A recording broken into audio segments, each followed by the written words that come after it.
héritier soit place mon na musique na biso et puis bato belé baso comprendre et puis baso ébaté. Il a seulement 2 albums et aujourd'hui héritier azo tekama bien et puis héritier azo commenter en flèche en fait. Na artiste nyo surtout au bonga ba beta stade de Martin, il faut bazala nanu na album moko ya Stipor. Héritier azo beta stade de Martyr naïe. Donc il faut la focus na stade de Martyr naïe.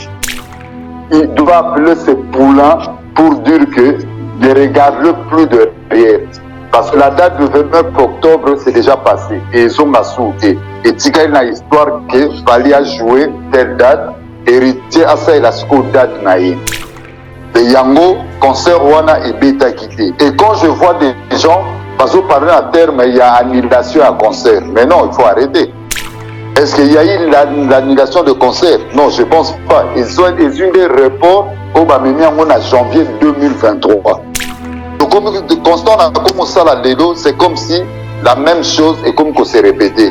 Comme si au Congo, il n'y a pas un lundi ou mardi jusqu'à dimanche. Le quoi ba jour nous se comme qu'on se ressemblait parce que ba comme qu'on réfléchit kaka ndenge moko c'est distinguer na batu mususu ba oboma ba valeur na bino. C'est comme si ba vertu eza souté na Congo, c'est comme si ba étude ba bazo ça na Congo et a sous na sens té parce que to commis tellement trop terre à terre et que information eza simple pour na web ça va capter, il faut le toujours ko déformer en il faut que le toujours ko le ba mapper pour na Quand à Congo, quand on a annulé le concert. Donc c'est que nous sommes trop savants ou que pas na sur biso. Donc moi je dirais que débat va se ils ont déjà un faux débat parce qu'un homme a dynamique et réfléchi à quoi même pas dans le débat sur chapitre parce que les chapitres ils ont vraiment sous la tinate. Obanda bango mabe invitation pour la ardoise mais avec divin ba invitation en bois netika kabasali ya mona Joseph tata moboko ya grand menuisier ba invitation en carton na ba fololo nango jardin de Dieu invitation ya boy bango ya mukolo fait tilata mabe maison divine a bosali binote a tcheli binote promotion ngolé ya pamba maison divine. Vous êtes trop amoureux du pays. Wow! Given! Vous exagérez. On n'aime pas le pays comme ça.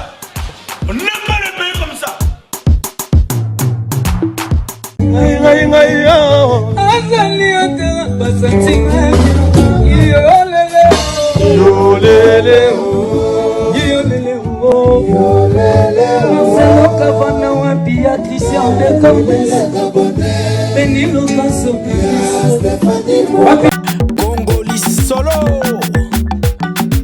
Voilà, trop chers amis internautes de Congo Prestige Télévision et du KO TV officiel le plus.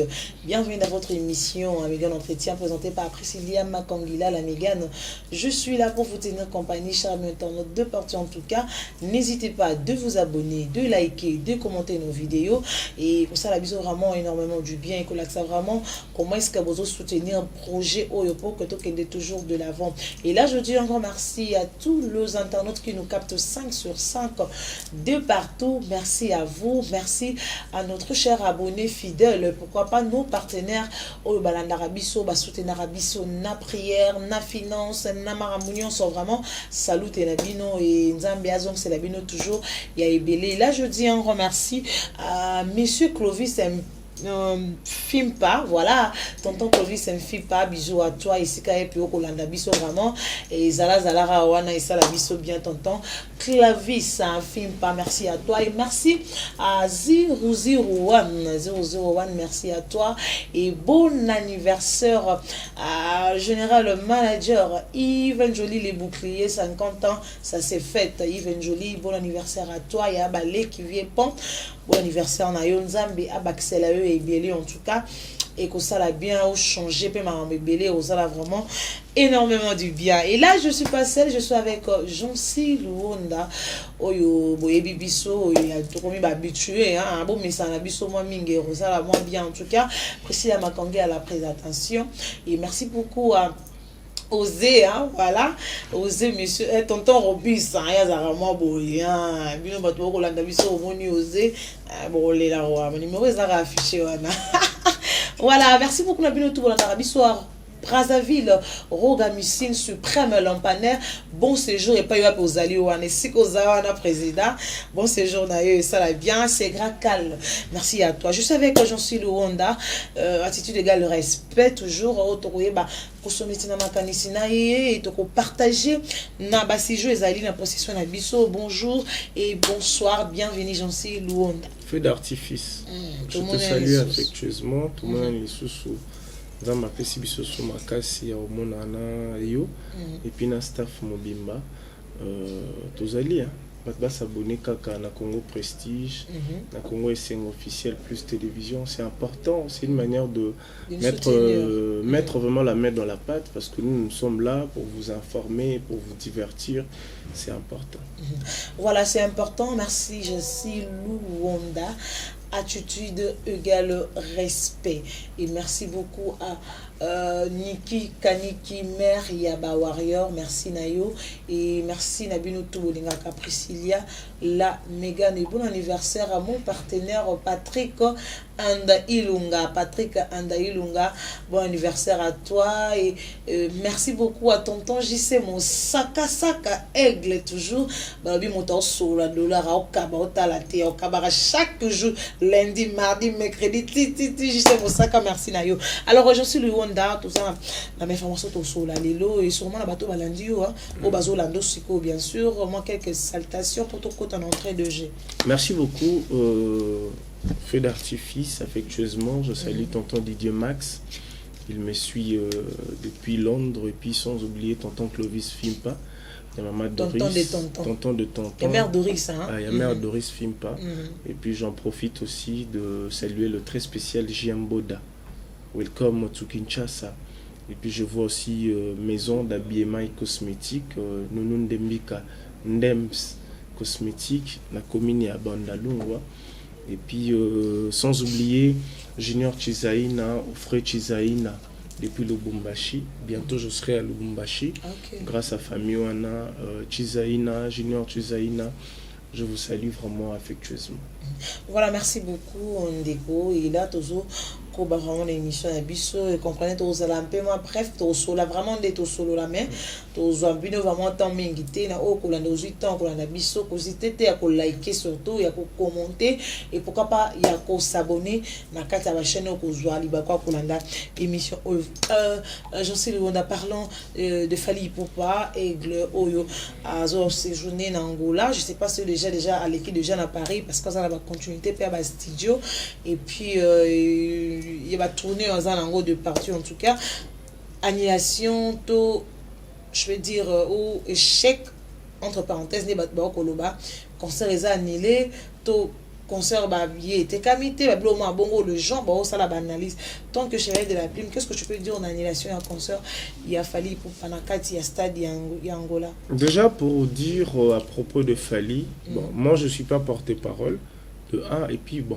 je suis analyste et un autre contrôle ngato solo la pour battre belé au bota la biso parce qu'on a ndenge na bango ya réfléchir déjà pour l'événement de Fally événement na eza annulé événement na yé ezate ke ba billet te kamité Fally Ipupa et l'eau et salami jour y événement na eza catastrophe naturelle. Très bien. Madame la pluie a sali oyo a quoi ko sala pour cet événement. C'est pas Fally, c'est pas le producteur, c'est pas les fanatiques ou mélomanes de la bonne musique, c'est une catastrophe naturelle. C'est un imprévu. Peut-être le producteur n'avait pas regardé météo. Parce que mon temps aux événementiels, aux producteurs, il faut pas sous-estimer la catastrophe naturelle. Il fallait qu'on la météo et puis période d'autozali, la période d'Yanvula. Donc saison de pluie, konoka eza moins mingi. il fallait côté là parce qu'un grand artiste le rôle a fallu pour passer déplacer Kolongwa Kin Kokende Angola. Donc, Paris, il fallait vraiment organiser un bien par rapport à la date. Il fallait déjà côté à la date au préalable pour nous côté à la so qui vraiment voulait kozala talas ko voulait inoki batu oyo balingaka musique ya fali ba mélomane pe ya bonne musique peut-être bazaki vraiment na posa ya côté l'artiste parce que ça fait très longtemps après événement ya stade le 29 octobre balinga pe ba yamba fali pende ba yamba parce que Fali aussi était motivé. J'avais suivi des vidéos de Fali ou Azo Sala Azo le bana portugais pour nous sensibiliser bangolais et puis congolais ou bazala kuna qu'il jouera. Malheureusement madame la pluie a sali ou quoi que ça là parce que Angola ba binga Fali américain. Artiste on a biso congolais, Angola ba mona ke l'aura américain. Michael Jackson. Ba mona ke dans bon bah mon level mususu mais apparemment la kina bonégligé que moi moqué peut-être bon mon kin Congola mais ça n'a déjà qu'on sous-estimé ba valeur Congola ta la étoile likoloté Congola ta la étoile nassé donc ils a pas si pour na ba congolais ya au moins ba valeur wana il faut ba mériter yango ya au moins na libanda ba méritera ba valeur wana parce que kuna ba monaka bango tende biso to message na bango et bien que son a raté Fali na ngaliema to na makampa na rozwe na cité du fleuve na rozwe na Rotana ba mesana ba mona ke américain et en même temps on a répété les sous biso congolais total à étoile likoloté total en lacé peut-être on a vu nanga ba to pe ba mona ngoja ngaku na olinga fait d'artifice tout mais un peu qu'on taper en contact tout le monde n'a pas de balles en direct boy tout y a ma peu d'appel il y a bien à quelques bateaux bah pour expliquer biso peut-être bah il y a une catastrophe parce qu'il y a des gens qui au bandé koloba que non concert fallait salim piaka et tout pourquoi pas kanga ki mvulaté angolais bah il y a kanga mvulaté pour la nini parce que na kin pena ba kanga ki mvula et là au moins tu peux soulever le biais pourquoi pas producteur atala ki calendrier parce que tout le monde qui même il y a SDM il y a Kinshasa tout le monde va producteur après bah il y a déjà calendrier qui est dans la saison ya mbula mais tokoye bande nini ya usana yango en fait et récite ezala ki total alors pour que tu aies lié utile à l'agréable tu remets moi qu'on joue moi quelques personnes ou peut-être bah yebi comment est-ce que bah erreur to ba mvula ndenge et ya kasoki concert eza parce que c'est eza na propre gré ya Fali pour pas péter parce que il a dit le 23 janvier à Rosalana Angola kaka na même stade a ko péter la bateau ne soit ba billet na bango bateau et Rosalana peka bien parce que tu na ba fête le 1er janvier et puis na le 23 janvier il fallait pour pas aiba konini idée wana ndenge fallait à poussi j'en sais Wanda ndenge fallait à poussi concert naie malgré azaki touché attristé au ça la vidéo na kolobaye que alors même en portugais que le 23 janvier à Kozonga sous na stade là pourquoi c'est ça bateau va soumettre des billets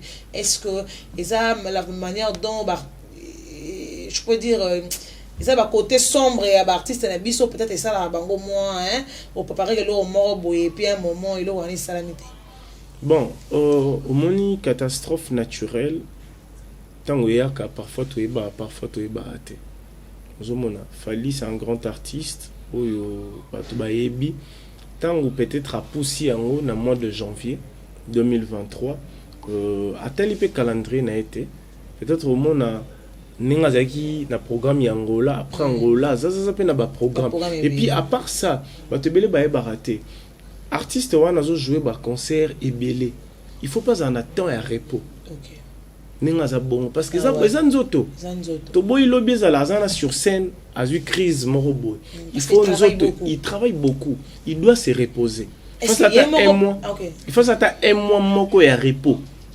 zomona parce que tant ça un mois à repos azo lia comme il faut azo mela comme il faut azo ba osalemo ba jus azo lia ba fruit wana tout mon ba énergie wana tout ezo sa nini ezo zonga nga ko tala eka boy na monaka que il travaille beaucoup nena tala na monaka il travaille beaucoup akoki lia mais na monaka le roi lia mukie parce que Rose en a calcul contrairement déjà Zwaki Mongo a trop focus et lo ko na fo simba moni so oui oza focus et lo ne simba kolia ou comme minimisant même kolia ba fruits même kolia des arama fufu ne biso to mesana ozomona ou comme ba bilo mususu et comme ba yeli oboleka muke poza stress pour ça événement ne simba donc il doit prendre son temps à se reposer, à se divertir. Naïbi que à okendata ngapona ngaso atana kinte akendata na ba goma parce à se réfugier un peu akende na place nature eza belé ou bien akenda ba Disney donc aké place mo boé à se détendre mais plus ça dans la famille.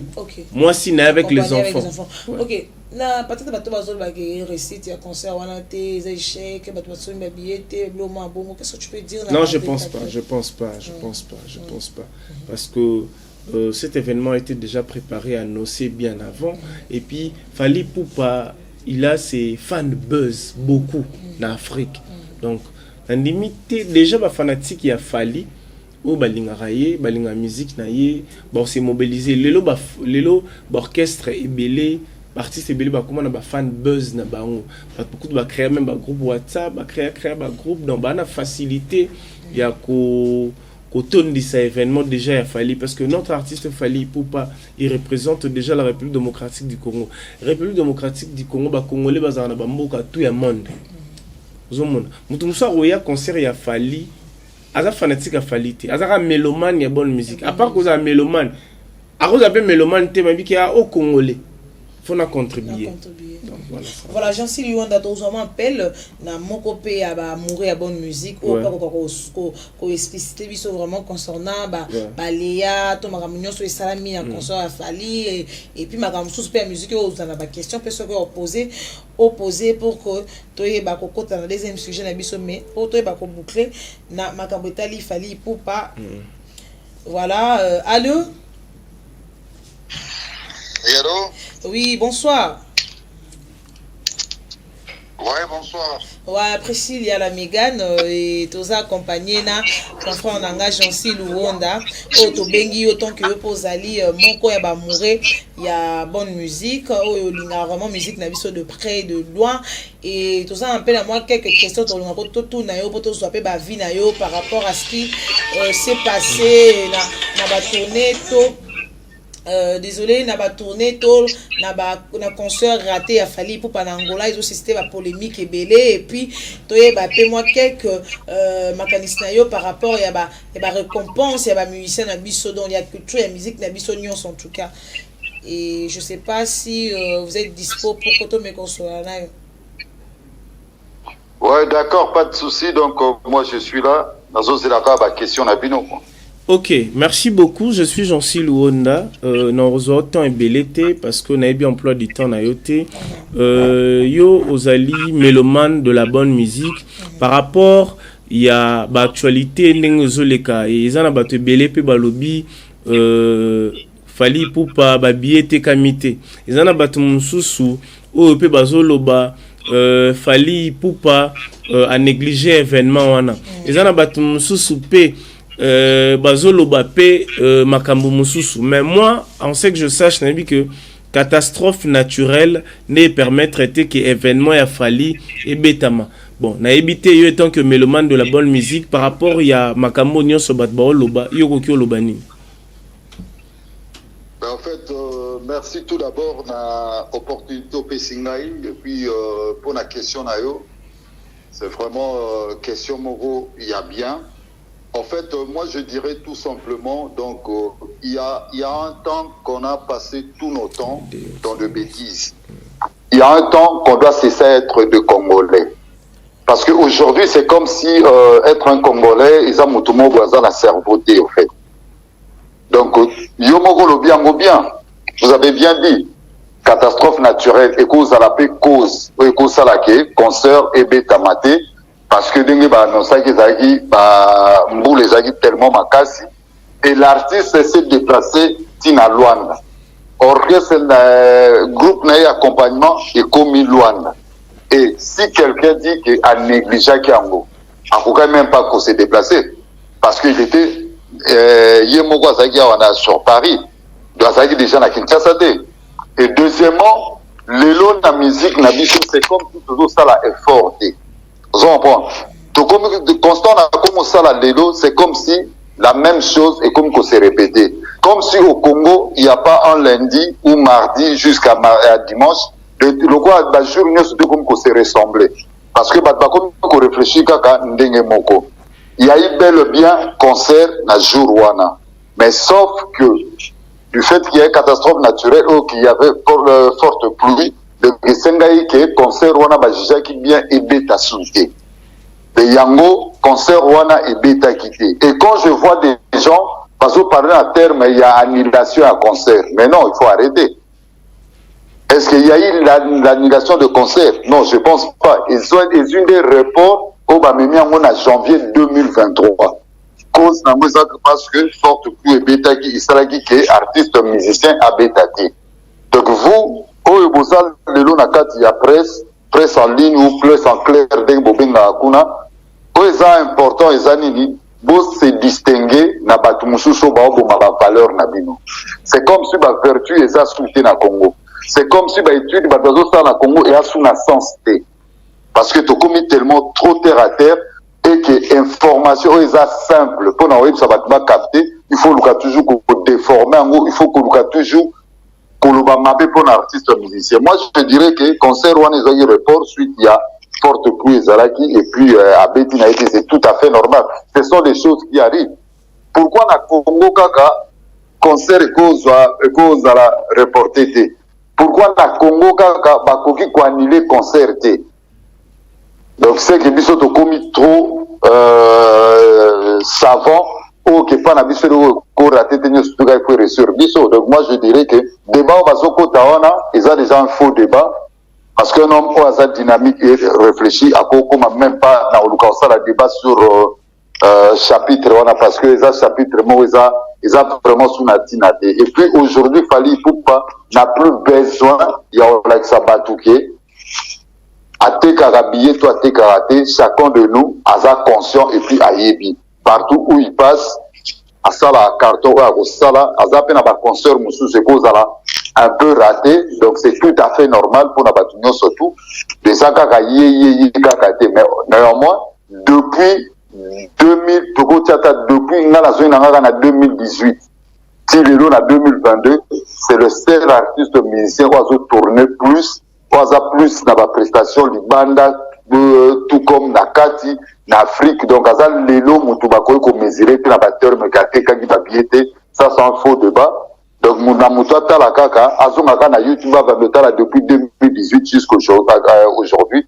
Vous verrez que Fali, Azote Kamabien et Fali, Azou presté pour les cas, presque les musiciens, tout au Babingan Congolais. Ok. Et ça la question moi à Souka parce que tu as monopolisé parole T pour te déranger Tanayo. L'artiste héritier Watanabe la Pulga Cosa Nostra jouera le 25 décembre 2022 na stade de Martyr. Il est tant que mélomane de la bonne musique. Et le nini oyo koki koloba vision nayo to ei nayo par rapport à cet événement. Comment tu trouves d'abord cet événement et puis comment tu trouves l'attention de l'artiste et puis la population? Ben oui, moi je dirais force à lui, héritier, parce que aujourd'hui héritier à soit place mon na musique na biso et puis bato belé baso comprendre et puis baso ébaté. Héritier ça fait pas longtemps à Kitaki groupe cher à Werason pas qu'il na carrière solo na idena so kenango et puis dina monter orchestre naé parce qu'il a seulement 2 albums et aujourd'hui héritier so te kama bien et puis héritier so commenté en flèche en fait.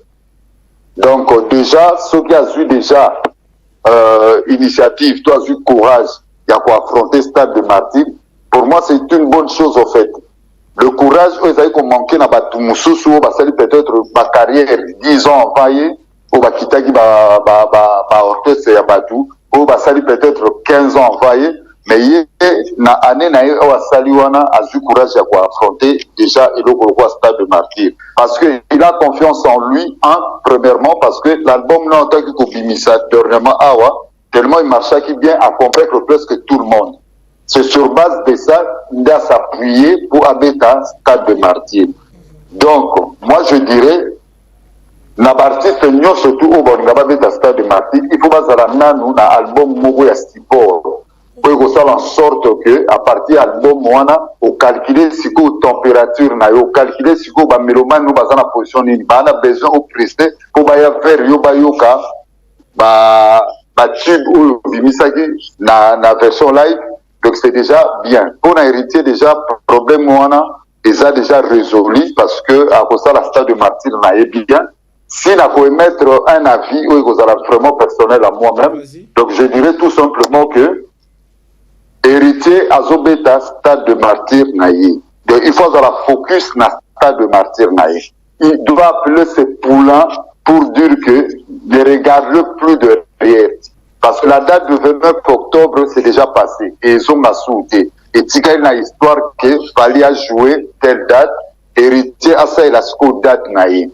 Ça sert plus à rien, il y a rivaliser bateau babeta et Stade de Martyrs avant. Cherchez plutôt à faire mieux pour nayo, pour na image nayo. Tu regardes seulement avec kaka ko kala ici kanini banda ba Stade de Martyrs et beta o ezala réaliser te ya luka mema et loko moko o ekozala unique pour naye pour identifier. Le jour où on va banda osala babando beta l'histoire à Stade de Martyrs le apport à héritier Ezalaki tel. Moi, je pense qu'au lieu de faire du bruit tout autour, il y a concert où il est qui est à Sunatinate. Mais le maintenant temps, à la concentrer focus à la Gatnae, à Petit Sabatunae, n'a pas bruit inutile. Parce que c'est pas ça là, il y a mon ça la musique. Parce que musique, l'élo est comme le corps, ils ont tourné tout autour des artistes musiciens moko. Mais il faut se comparer comme unité de mesure pour y basoki, il faut aux à niveau. À se concentrer dans concert nae, à ça la plutôt, à ça la pub nae, à ça la tube nae, album ne ou ebimaki, ils ont qui meilleur album, et tekami, et puis consommer en gros plus. Donc, aïe baki, nazana ba cartouche nanga, nazana ba arme nanga, na kende concert nanga ya Stade de Martyrs, na ba oyanga. Ça sert à rien, il y a polémiquer inutilement parce que aujourd'hui, tous ces disputes est commis vraiment bidon et puis est commis Kolembi Sabat. Ça sert plus à rien aux États-Unis, et il n'a pas YouTube, n'a parce que on voit comme si le jour passe, les années passent, mais na Congo, bah, toujours la même année, et la journée moko.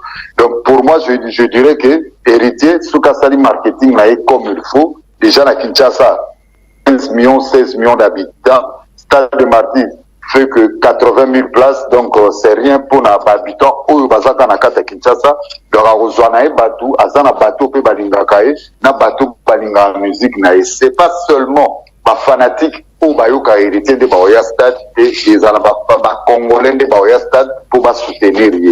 De moi, je dirais, coup de force à lui, à Kendeka a bien à éviter surtout polémique, ils en a sens au jour d'aujourd'hui, parce qu'ils ont fait la tinati. Ok, voilà. Je laisse la balle à Megan. Merci beaucoup d'avoir répondu à mes deux questions. D'accord. Je laisse la balle à Megan.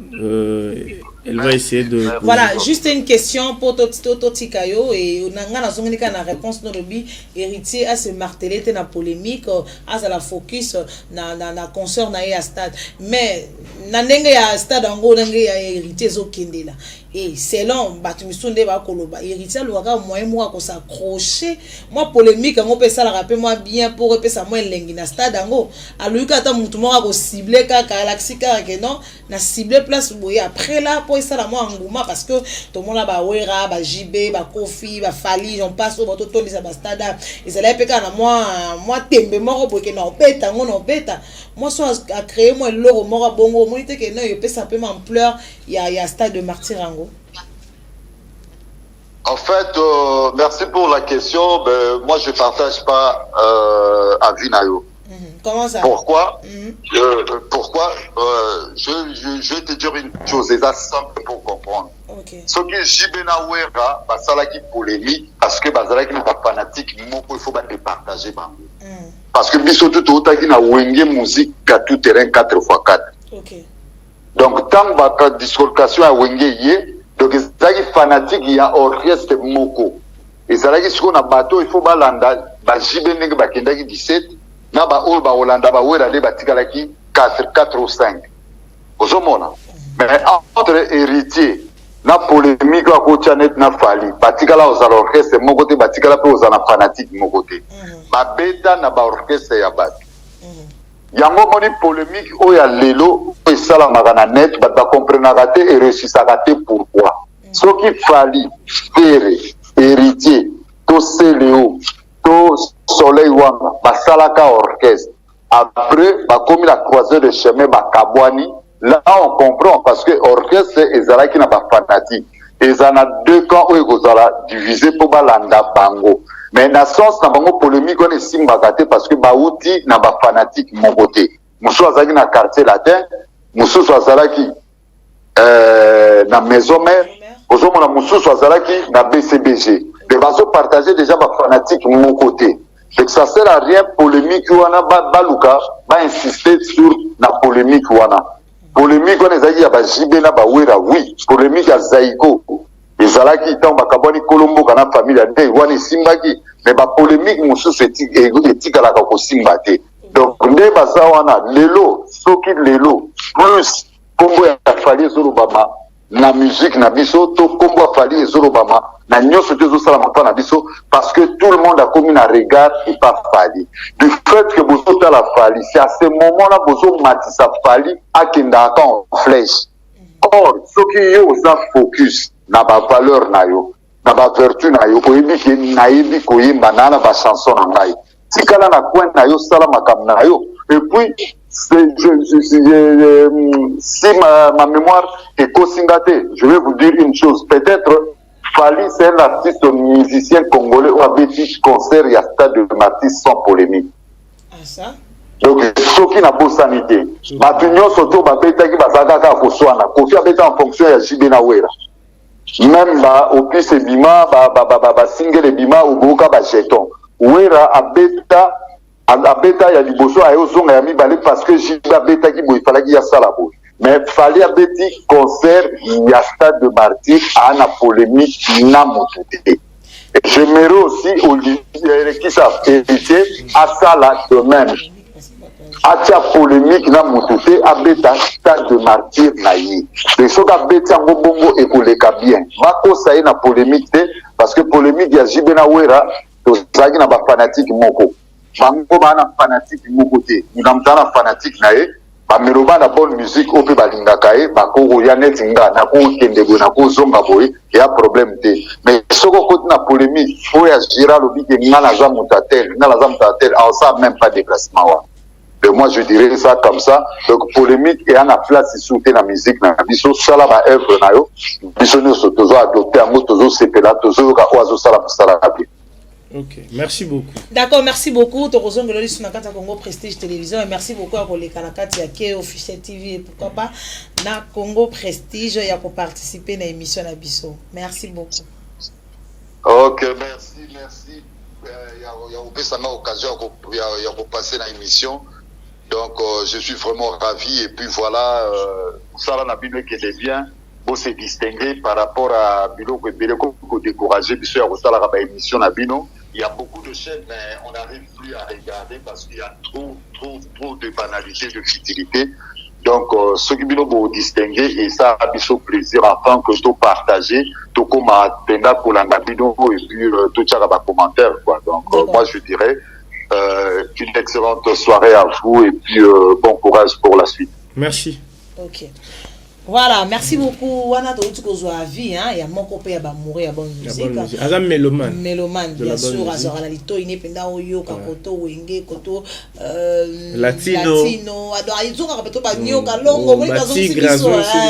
Donc elle accès que surtout ça na ba taboye o ke balanda ka penda tshaka mali to ina bana oreille musicale et ceux qui vont participer à l'émission boy et ça la peut moi grandeur moi le moment que là vraiment tu as raison Webi nga mokotango lobby surtout ninga lobby makambo ya héritier en fait que toucher c'est trop dire mais j'ai compris que il a le souci culture ya mboka na biso ba artiste na biso ba longwana na polémique na banalité ba ça la siko musique parce que moni artiste ndemba mema peka banalité. OK. Yamoni ba te belé ba kota pe na banalité. Siko nga pona nga c'est le moment.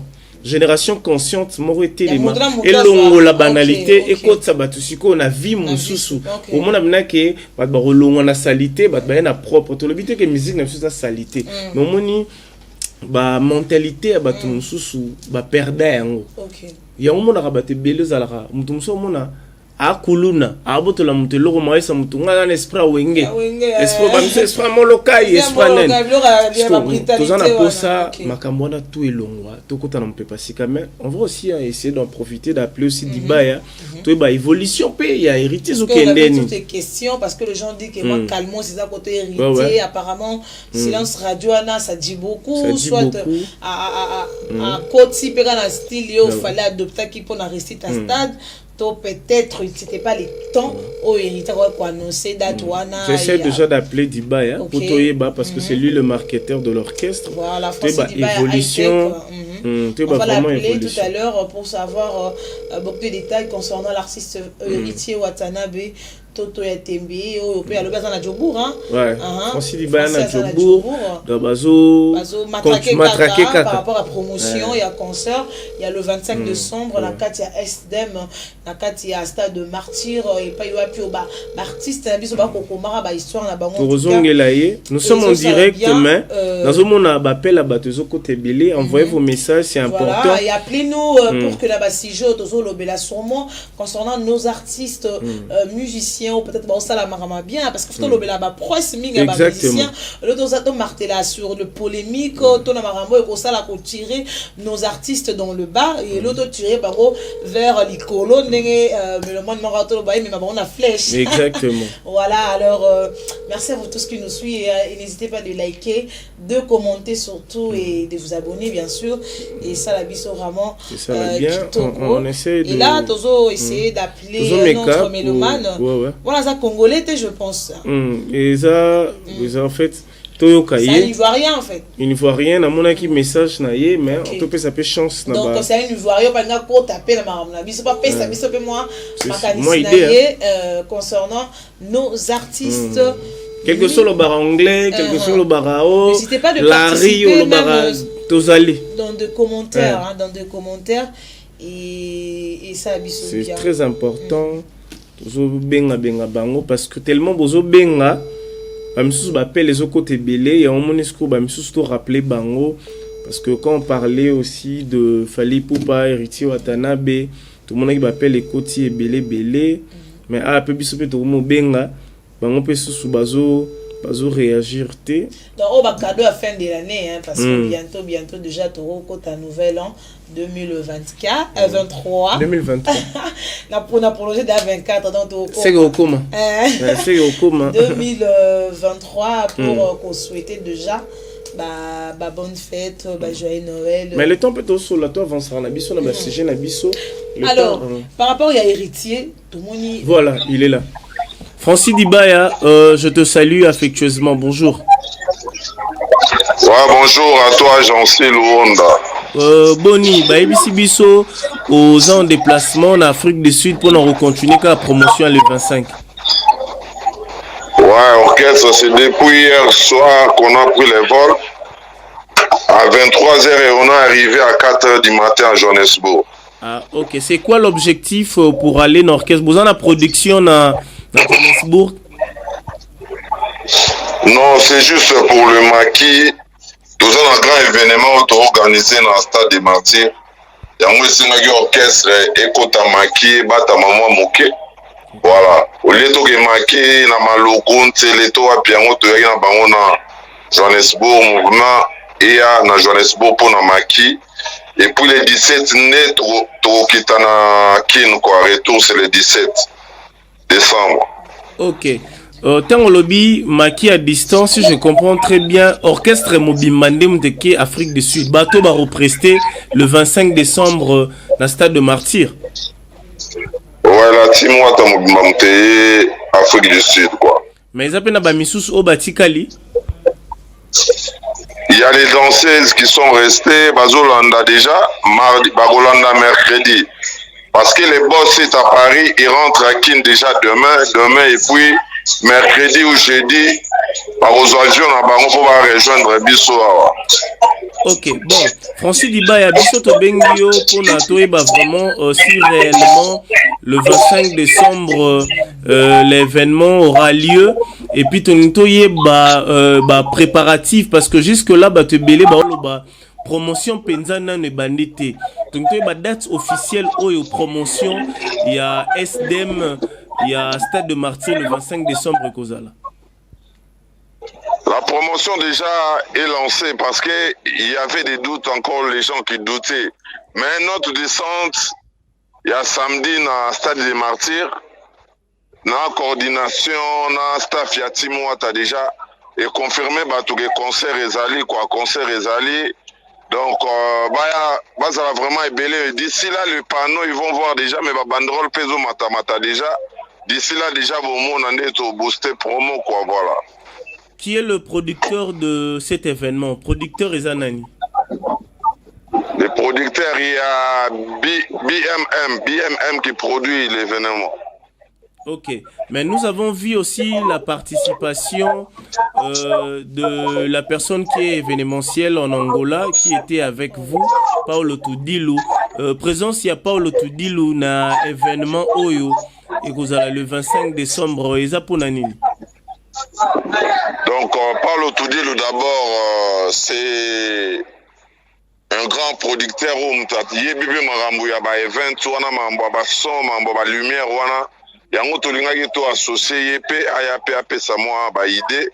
Je crois que azaona na Kinshasa tokitaki na EP na stade asali pe devi ya makambo na ye o domaine ya gérer quoi.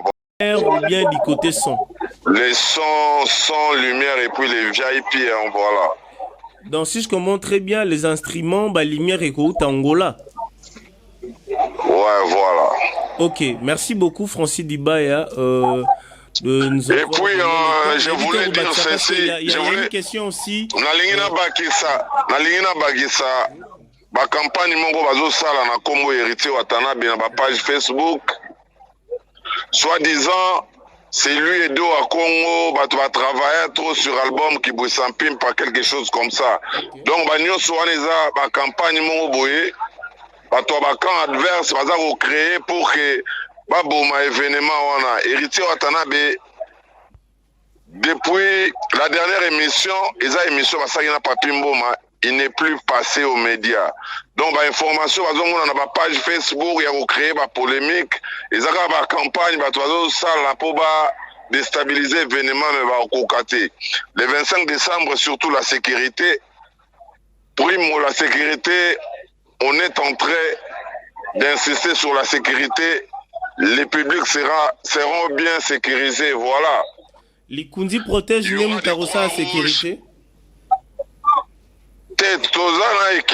Équipe il y a sécurité Zaliwana, il y a un expert, il y a matière à sécurité au Afrique du Sud, il y a Petouzaginewana. Donc, Croix-Rouge Jérusalem, ambulance Jérusalem, tout bien que si mes parents même abana, tout bien na téléphone na bango, na portable na bango. Ma tablette, ma rozon à Saint-Sauf, quoi, voilà. Ok, ma rozon à Saint-Sauf, précis, les lignes à poser peu question, moko, pour yosa marketeur et orchestre. Ouais, voilà. Ok, précis, la question, vas-y. Voilà, Francis Dibaya, la Mégane. Hein? Ouais, non. Kitoro. En fait, la question, ils ont une réponse non moto le bac le moins na question le bique ma pression et puis bateau peut-être quoi douter que en fait bateau douter qu'on continue qu'on douter que concert il y a SDM héritier goga et Rosala théorie ko éclaircir biso par rapport il y a doute à bateau na koto on appelle ça appelle mo bangi koto na bino tondeni te bobang eza shooté to amoni ba stade ba moni ba image de toketi na stade parce que les autres ils croyaient que dozo sala base dozo sala ba jeu moboy biso tozana makambo wana te héritier Watanabe ya moto na tembe soki atie asalaka soki alobi asalaka donc concert eza ya veri le 25 décembre bazela bamona bapanneau ekomata sport final ekomata voilà concert eza confirmé le 25. Okay. Alors Francis Dibaya, par rapport à Makambuto et Zoleka, tout autour, il y a l'artiste Héritier Watanabe. Sûrement, Héritier a gardé moi calmos, moro botolo, ba yomo kon émission papi mboma. Aïbe koleka, les caissons dans la média mais calme Héritier, on a peut-être au banque, ça vient en battu, mais sous Francis Dibaya. Te calme to lobanini, totikeli bango baloba.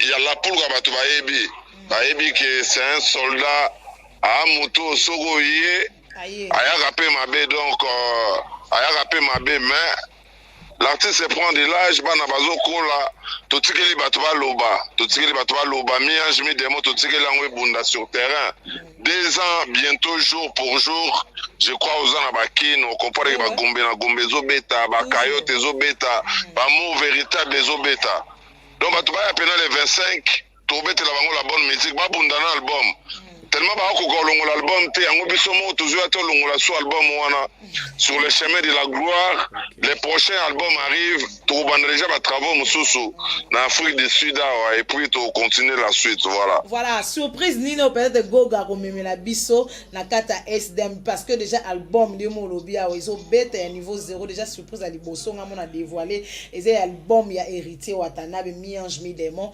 auto kotana ngo na stade de Martyr. Alors le konini peut-être parce que vous êtes dans la préparation Francis Dibaya. Il faut trouver mercenaire.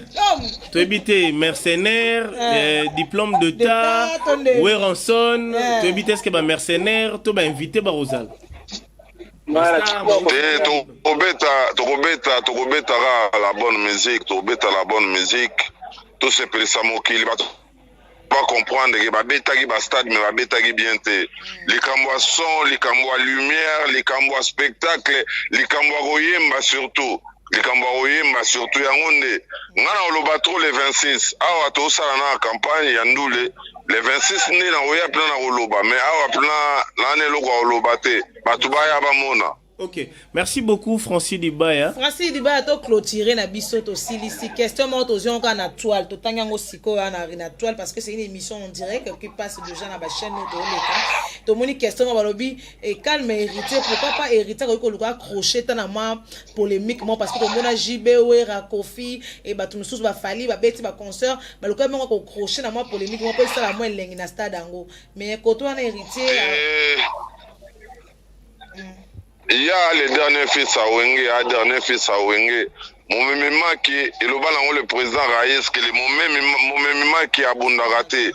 Dans la minute où héritier Watana va bundate à Rosoanate, sera mégo bundezane toko ici plateau. Ok, merci. Vous comprenez? Donc, voilà. Voilà, merci beaucoup Francis Dibaya, merci. C'est à moi de vous remercier. Parce que Francis moi ma comme no bwana mboka Stone Mukendi, moi mbote pe. Yannick Kinia. Ah, il est parti. Donc voilà. Stone Mukendi, Yannick Kinia. Trop message fanatique voilà. Et mais sûrement ils ont éclairci certaines zones d'ombre que mon mima qui a soit raté à l'objet était hérité au Wata cause annonce à Paris et déjà demain azoya na Kinshasa pour que aïba ko kotsama ba makambango ya promo et puis à marteler alors moi lobi maramba maki wana Francis Dibaya na éviter et on photo ça les bena émission photo lukato ça la moi émission moko na Francis Dibaya poto e balika maki to éviter maki na Afrique du Sud différence des amis il y a même chose à musique parce que kuna to éviter maki on va ça la ndeni ba ko lia ba shawarma ba hamburger to ba un hamburger ezali parce que na tuni te ba ko lia ka biloko nini na kuna to ya ko lia ko fiba mbebo to ndenge bon courage à héritier Goga Toto ya tembe mais c'est parce que déjà to boucler la boucle là j'ai sur le Rwanda to 8 ans vraiment ya ko solo là vraiment et to ko na moi système aboy to bengi to solo to zo quelque preuve tangible les arrêter to bana loba changement ya ba analyse comme ya to bengi fan to solo to yaka na ba commentaire wana kaka to zo ba question na to yaka nango pour na relier l'utile à l'agréable mais je voudrais bien to sala moi boyer to bengi koto to sali moi actualité prestige actualité et ça dit bien et merci beaucoup à Bino tout Bolanda ki biso bo s'abonner na Congo Prestige Télévision, likez l'émission, partagez la Mégane Priscilla Nazavana, on a koyo kabino na kata KOP na batu balandio et tonton Clovis Fimpa tonton Clovis la Mégane opéra yewana quoi tonton Clovis toka lolaka elengezala pese elengi ya bata mère Doris Fimpa. Voilà, nous sommes arrivés à la fin de notre speech. Qu'est-ce que tu peux dire? Moi, je peux dire merci beaucoup, Priscilla, aux abna fait d'artifice.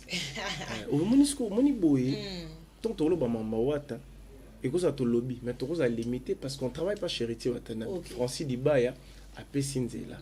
To sololi analyste mélomane a meki oloba par rapport ya ndenge ba monde la musique. Ivoirien na quantité faute de temps. Ivoirien tinelinga audio. Faute de temps. À le bien dans boulot donc mais je crois prochainement va tout sous déjà ba besoin besoin pour participer tout le fan le mélomane ba numéro na biso ezana donc ba benga. Le Spiritas, le Gaulois, le Warrior, le Binonion sur le Wengemen le Kofifi, le Kofiette, Kofifi. Oh déjà ba voyager. OK, le Guinée Conakry. Kofi Olomide déjà dans Alonga State aye Guinée pour la production et pour boucler. Bon, moi je dirais merci à vous, merci à l'équipe, au Bazali, au Sebat, au Moulin, les Obalukawana, on a trotté. J'en profite de souhaiter un heureux anniversaire à Maman Chantal. Elle me suit depuis France. Sœur Nabi Somoko, Maman Chantal, dans la Pessara, Maman Chantal. Le bara, Maman Chantal, bon anniversaire. Joyeux anniversaire, joyeux anniversaire, joyeux anniversaire, Maman Chantal. Joyeux anniversaire. Et puis birthday, Maman Chantal. Voilà. Oui, de la part de Priscilla la Mégane. Oui, Mara. Vous bonne. Non, mais oui, mais la chorale était bonne. Souhaitez qu'on a dans vous. Ok, et voilà, donc je dis un grand merci aussi à tonton Didier Max, Namona qui appelle vidéo Nayo. Bon, j'étais au boulot. Et puis merci à celui qu'on appelle le très spécial JM Boda. Je te salue. Je vois aussi parce qu'on a remonté le patron Congo Brazzaville numéro 1 voilà patron président Nangaroga Missi Général John Chibango, il y a Gilles Massoua. Gilles Massoua, la promesse c'était une dette. Naïb Sao. On a mis tout dans la verna. Et puis la vie na biso na Mukubwa ya Karmapa. Ah là là, vient na biso Rami Amisi Mukubwa. La musiba mpaka.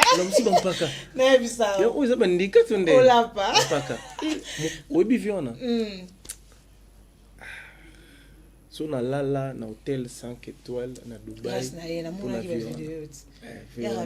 Ko viona taka to uta Dubai ngana zonkin. Ngana zonga na ngakin. Amika benga bijan si prépare-toi. Na otindi la yo na. Yeso alelisi singa. Asomela nga biya distance abi na longo da Dubai na Tanzanie ya Tanzanie. Kidnap na Tanzanie to vana na vie vie.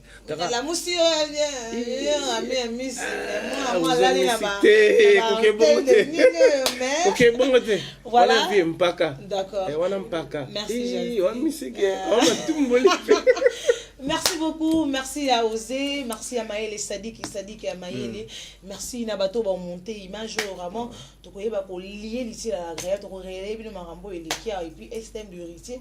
Donc make up mon bêta tour et déjà l'artiste fallait pour pas à ça va programme na belé beaucoup monde na bêta. Donc on a consommé et précommande, ma précommande il y a Fort 1007 de l'artiste et pourquoi pas il y a depuis que Pomba Nyons, pourquoi pas aussi un Fabregas Maestro Mikolo barumba ne wana ana studio non ça vient tant Hollande studio na ba live neti siko na studio apparemment bravo Fabregas son ezali musique ezabeti la petite Christelle aussi à Zongi Christelle à Zongi et puis j'en profite de saluer Junior Mobulakani Yannick Bongondo 4 fois Mobali les boss Guilan Fimpa Mokolo Given jour au bala les boss Guilan Fimpa invitation ya gratos hein Théa, ça part. Il a fait pas la Katia. Le patron de Given. Oh là là, le patron de Given. De Given. Ok, le patron de Given pour te saluer. Et puis, bon suite de programme sur nos antennes. Merci de nous avoir suivis et de commenter, de liker, pourquoi pas de nous laisser 2 messages, de suggestions en tout cas. Et pour ça, la toile va améliorer. Et merci à vous. Que Dieu vous bénisse. Sur une Amazon, on va continuer pour ces pays. Sabine, plein de bonnes choses à vous. Au revoir. Batubayate, obanda bango mabe. Obanda bango mabe. Invitation à ardoise. Mais avec Given, invitation en bois. Netika kabasali à mon Joseph Tata Moboko Léaïs. Grand menuisier. Invitation en carton. N'a follow nango. Jardin de Dieu. Invitation à boy. Bango ya mukolo fait tilata mabe. Maison Given. A bon saliminoté. A Tchelibinope promotion angolais à Pamba. Maison Given. Vous êtes trop amoureux du pays. Wow! Given. Vous exagérez.